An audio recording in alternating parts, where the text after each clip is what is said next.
جن کو ہم نے اکثر آپ نے فزیشین سے سنا ہوگا کہ آپ چھلکے کے بغیر والی سبزیاں نہ لیں کیونکہ وہ بادی ہوتی ہیں. ان کا یہی ہوتا ہے کہ وہ پیٹ میں گیس بناتی ہیں. ٹھیک ہے, تو اسی طرح جو ہے نا چیزیں یہ ساری کام کرتی ہیں جو مطلب اپنی گٹ ہیلتھ کو. اچھا, اب جیسے فروٹس بھی ہیں, کچھ سٹرس فروٹس بھی آئے ہوئے ہیں, کچھ زیادہ میٹھے فروٹس بھی آئے ہوئے ہیں جن کا گلیسیمک بہت ہائی ہے, شگری, جس طرح بنانا ہے, مینگوز ہیں, تو ان میں سے کون سے اچھے ہیں جو گٹ ہیلتھ کے لیے جو گڈ ہیں؟ اگر بات کی جائے صرف گٹ ہیلتھ کی تو آپ بنانا, جیسے میں نے پہلے بتایا, وہ پری بایوٹک ہے.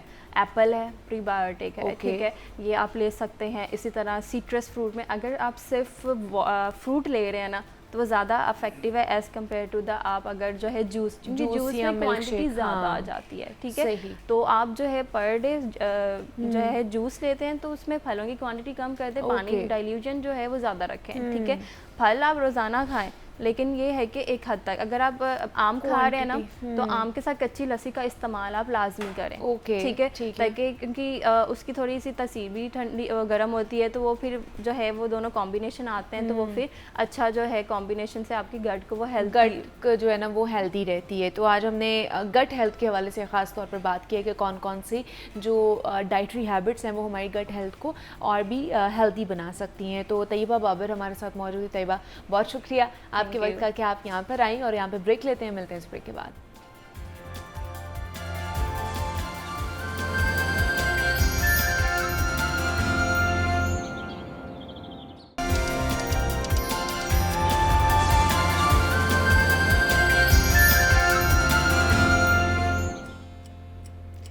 جیتھو کدی راوی لنگ جاوے, حیاتی پنجابی بن جاوے, جے راوی وچ پانی کوئی نہیں تے اپنی کہانی کوئی نہیں.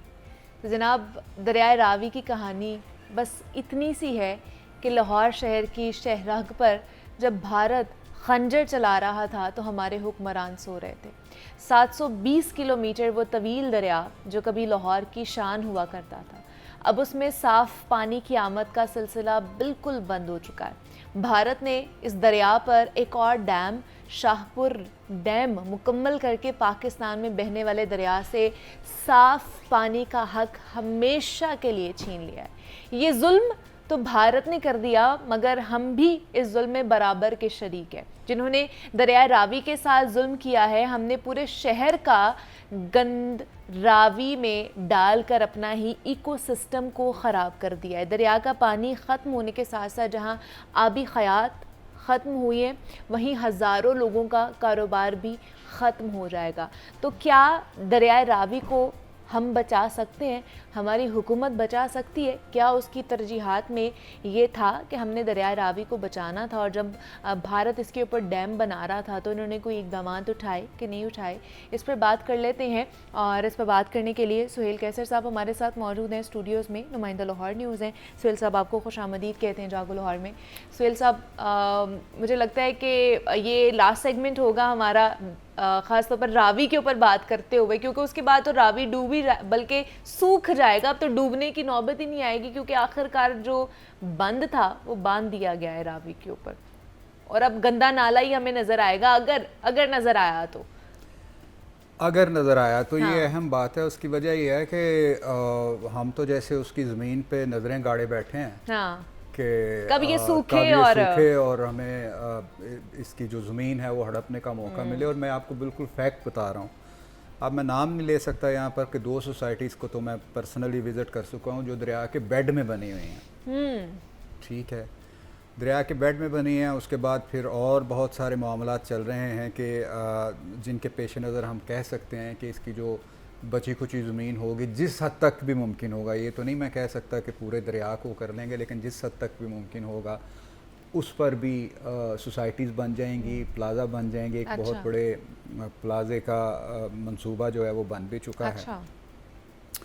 سو اگر یہ ہماری ترجیحات ہوں گی تو پھر کہاں سے ہم اس بات کی امید رکھ سکتے ہیں کہ اب اس کی ریوائول کا کچھ چانس بن سکتا ہے؟ نہیں بن سکتا, بلکہ 80-90% تو یہی ہے کہ نہیں بن سکتا. بس ایک مدھم سی امید ہے کہ 10-20% کے شاید کوئی ہماری ترجیحات تبدیل ہو جائیں. تو ایک مرتبہ پھر وہی فوک گیت سننے کو ملے وگ دیے راوی بیٹ سٹاں چلیاں کنی بار دساں میں ماہی نال ملن چلیاں. مطلب فوک گیتوں کا یہ محور تھا بالکل ہوا کرتا تھا.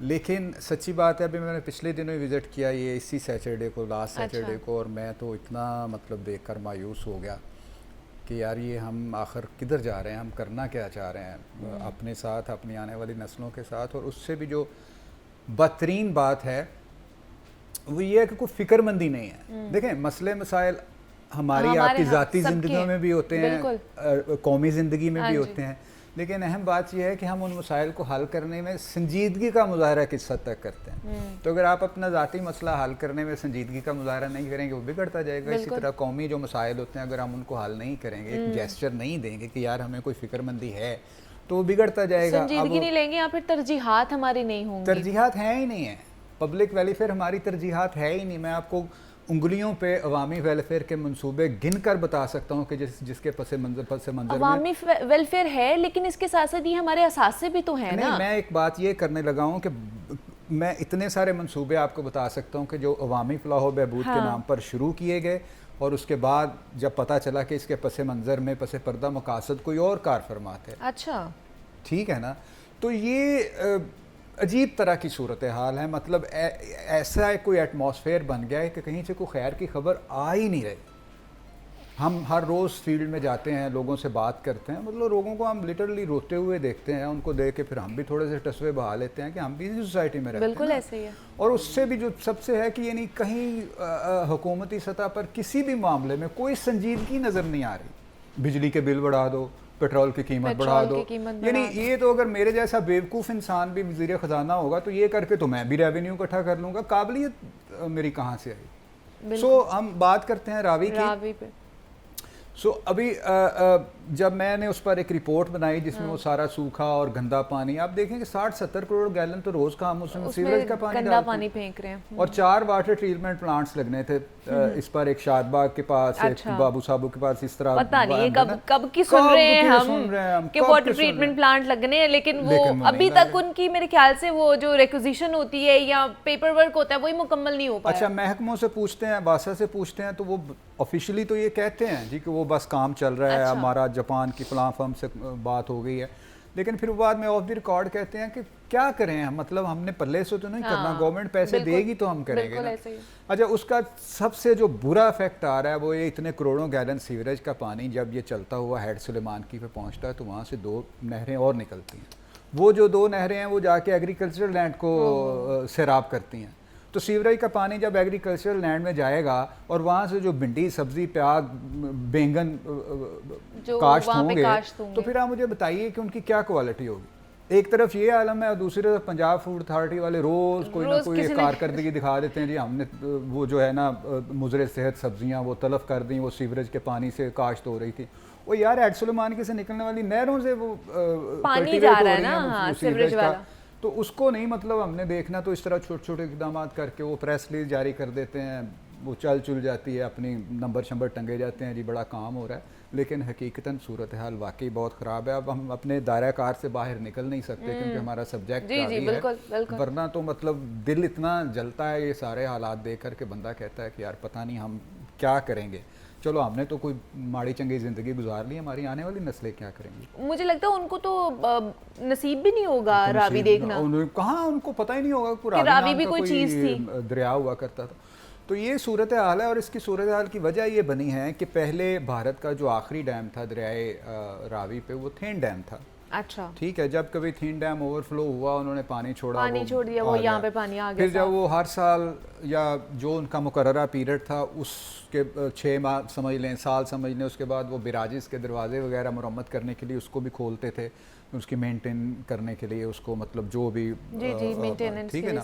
تو اس دوران بھی کچھ پانی سرک آتا تھا ہماری طرف, اور یہ سارا یعنی تھین ڈیم سے نکل کر تو یہ شاہ پور جہاں پہ اب ڈیم بنایا اس اوج براج سے ہو کر, جو پچھلی دفعہ پانی آیا وہ بھی اوج براج سے آیا تھا. لیکن اب انہوں نے یہ ایبلٹی بھی حاصل کر لی کہ انہوں نے پنجاب ہاں اور جموں کشمیر کی عین سرحد کے اوپر جو شاہپور ڈیم مکمل کیا ہے. اب وہ جو تھین ڈیم سے پانی تھوڑا بہت اس کا اخراج ہوتا بھی ہے تو وہ شاہپور میں چلا جاتا ہے ذخیرہ اس کر ڈیم لیتے میں. ہیں. وہاں سے وہ پھر آگے پنجاب یا جو بھی علاقے انہوں نے کیے ہیں ان کو وہ پانی دیتے ہیں. اس لیے اب بھارت کی طرف سے بالکل صفر پانی کی آمد ہے, بالکل ختم. اور بعض دوست مجھ سے کہتے ہیں جی کہ وہ میں تو فلاں گیا تھا تو وہاں پر تو اتنا اچھا پانی تھا دریا میں. تو ان کی انفارمیشن کے لیے میں بتا دیتا ہوں کہ وہ پانی بیسکلی نہروں کا ہے جو ہم نے دریائے چناب سے نکال کے راوی میں ڈالی تھی. یہ بھی سنتاس معاہدے کا ایک حصہ تھا کہ اپنے مشرقی دریاؤں کو رواں رکھنے کے لیے ہم اپنے مغربی دریاؤں سے نہریں نکالیں گے. اور نہریں معاہدے ہمارے ہوئے اوبویسلی دونوں ممالک میں ہوئے. معاہدہ یہ ہوا کہ آپ نے کہیں نہ کہیں ایک دوسرے کو فیسیلیٹیٹ کرنا ہی ہے, تو وائلیشن کرتا جا رہا ہے بھارت, ہر چیز کی وائلیشن کرتا جا رہا ہے. تو ہمارے پاس کیا یہ رائٹ نہیں ہے کہ ہم اس کے خلاف کوئی اقدام اٹھا سکیں؟ نہیں, اس میں پہلی بات تو یہ ہے کہ جس طرح اس کے پاس یہ رائٹ تھا وہ بند کر سکتا ہے پانی ہمارا. جس طرح ہم نے بہت سارے مفروضے گھڑے ہوئے ہیں نا, ان میں سے ایک مفروضہ ہم نے یہ بھی گھڑا ہوا ہے کہ وہ جو ہے نا وہ دیکھیں جی اس نے دریا کا پانی روک لیا. اگر وہ پانی چھوڑتا ہے تو ہم کہتے ہیں دیکھیں جی وہ آبی جارحیت کر رہا ہے, ڈبونے کی کوشش کر رہا ہے. یعنی ہم نے چیزوں کو حقیقت کی نظر سے دیکھا ہی نہیں. اچھا, کل میری اعلیٰ ایک افسر سے بات ہو رہی تھی تو مجھے کہہ رہے تھے دیکھیں جو سنتاس کا معاہدہ ہے اس میں ہم نے شک رکھی تھی کہ اتنے ہزار کیوسک سالانہ پانی بھارت مشرقی دریاؤں میں چھوڑے گا. تو میں نے ان سے کہا کہ سر میں نے تو تھوڑا بہت پڑھا ہے جو انڈس واٹر ٹریٹی ہے اس میں مجھے ایسی کوئی شک نظر آئی نہیں ہے.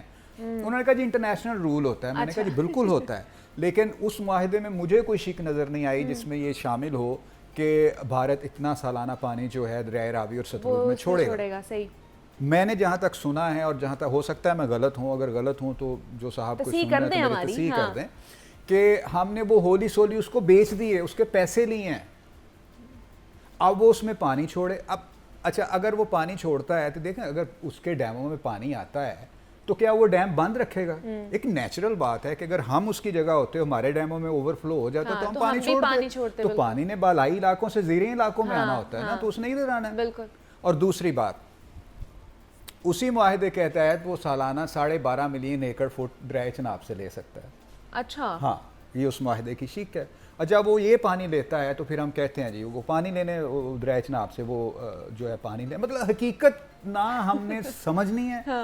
مطلب ایک عجیب طرح کا ہم نے قوم کو نا ایک وہ نعرہ دے دیا ہے کہ کوشن بنا دیا ہے اس کو کہ اپنی ہر غلطی کا ہر کوتاہی کا ذمہ دار اس کو ٹھہرا. آلریڈی گھروں میں جو پانی آتا ہے وہ ملاوٹ والا پانی آپ آر او پلانٹس پہ جاتے ہیں, سیوریج والا پانی آتا ہے. یہ ایک ایکسٹرا رسپانسبلٹی ہے بچوں کی کہ آر او تیسرے دن وہ بڑی سی 3-4 بوتلیں لیتے ہیں آر او پلانٹ, یا پھر آپ بازار سے لے کے آتے ہیں.